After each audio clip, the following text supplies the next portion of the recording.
নমস্কার, পল্লবীর টুকিটাকিতে আপনাদের সবাইকে স্বাগত। আজকে আমি বানাবো ভেটকি মাছের পাতুরি। ভেটকি মাছের পাতুরি বানানোর জন্য আমি এখানে ভেটকি মাছ নিয়েছি, এখানে অল্প পরিমাণে টক দই নিয়েছি, আর এখানে সর্ষে, পোস্ত, কাঁচা লঙ্কা দিয়ে একটা পেস্ট তৈরি করে রেখেছি। এখানে দুটো পাকা লঙ্কা নিয়েছি আর গোটা রসুনকে ছাড়িয়ে রেখেছি। এবারে এই সমস্ত উপকরণগুলো একসঙ্গে মাখিয়ে নিতে হবে। প্রথমে আমি মাছগুলো দিয়ে দেবো।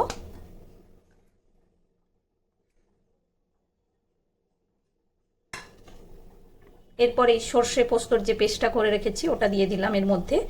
আপনারা এই পেস্টটা যখন তৈরি করবেন তখন চেষ্টা করবেন এইরকম একটু শক্তভাবে করার। এরপর আমি এখানে টক দই দিয়ে দেব, 2 চামচ মতো টক দই নিয়েছি, ওটা দিয়ে দেব। তার গুঁড়ো দিয়ে দেব, কাশ্মীরি লঙ্কার গুঁড়ো, আর নুন হলুদ তো আমি মাছটাতে আগে থেকে মাখিয়ে রেখেছি, কিছুটা পরিমাণে সর্ষের তেল। এবারে ভালো করে মাছের মধ্যে এই সমস্ত উপকরণগুলো মাখিয়ে নিতে হবে। করে মাখিয়ে নিয়েছি, এবার এটাকে আমি আধা ঘন্টার জন্য ঢাকা দিয়ে রেখে দেব। পাতুরির যে মেন প্রয়োজন সেটা হচ্ছে কলা পাতা। আমি কলা পাতাগুলোকে এরকম ছোট করে কেটে নিয়েছি। কেটে নিয়ে গ্যাসে এপিট ওপিট করে একটু সেঁকে নিতে হবে, কারণ পাতাগুলো শক্ত থাকে, সেঁকে নিলে এগুলো বেশ নরম হয়ে যায় এবং বাঁধতে সুবিধে হয়। আমি এখানে একটা পাতা নিয়েছি, এর ওপরে আমি আরেকটা পাতা দিয়ে দেব। আমি দুটো করে পাতা দিয়ে করব, বাই চান্স হয়তো পাতাগুলো ফেটে যাক তাহলে কোনো অসুবিধে হয় না। আমি এখানে দুটো পাতা একটার উপর আরেকটা বসিয়ে নিয়েছি। এরপর আমি এখানে কিছুটা সর্ষের তেল বুলিয়ে দেব পাতার উপরে। মাছটা ঠিক যেখানে দেব সেই জায়গাতে একটু সর্ষের তেল এইভাবে বুলিয়ে নিতে হবে। এরপর এর মধ্যে আমি একটা মাছকে দিয়ে দেব। এইভাবে একটা মাছ দিয়ে কিছুটা গ্রেভি এই রকমের দিয়ে দিতে হবে, এবং ওপর থেকে একটা কাঁচা লঙ্কা আর একটা রসুন দিয়ে এইভাবে মুড়ে নেব। এই দেখুন,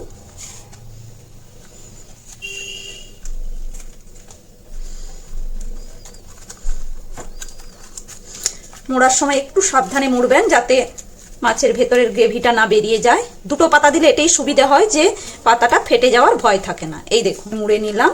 এভাবে এটাকে আমি সুতো দিয়ে বেঁধে দেব, বেঁধে নিতে হবে।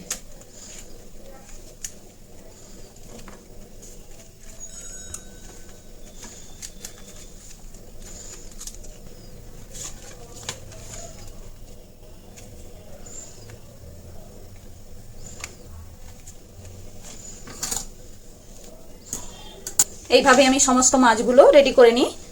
সমস্ত মাছগুলো বাঁধা হয়ে গিয়েছে, এইভাবে বেঁধে নিয়েছি। এবারে চলুন এগুলোকে আমি ফ্রাই করে নেব। এরপর আমি মাছটা ফ্রাই করে নেব। এর জন্য আমি কড়াইতে অল্প পরিমাণে একটু তেল দিয়ে দিলাম। তেল দিয়ে এইভাবে পুরো কড়াইতে ভালো করে তেলটা ব্রাশ করে দেব। তেলটা গরম হয়ে গেলে এর মধ্যে আমি এই পাতুরিগুলো এইভাবে দিয়ে দেব।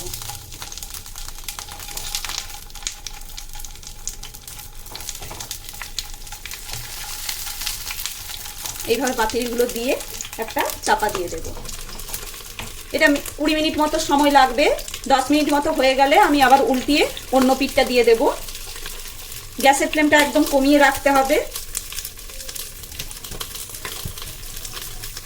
এই দেখুন 10 মিনিট হয়ে গিয়েছে। এবার আমি এটাকে উল্টিয়ে নেব। অপর পিঠটা এইভাবে উল্টিয়ে দিতে হবে।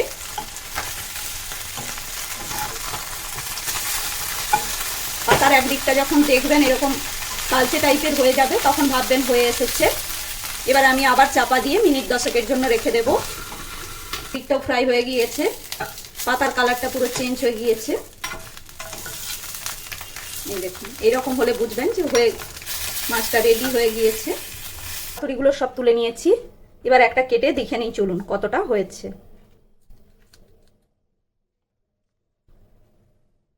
পাতুরি একদম রেডি, সুন্দর গন্ধ বের হচ্ছে। মশলাটাও সুন্দরভাবে ড্রাই হয়ে গিয়েছে।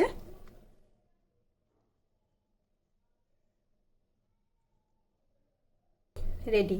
আপনাদের যদি এই রেসিপিটা ভালো লেগে থাকে তাহলে পল্লবীর টুকিটাকি চ্যানেলটিকে লাইক করুন, শেয়ার করুন এবং সাবস্ক্রাইব করুন। নমস্কার।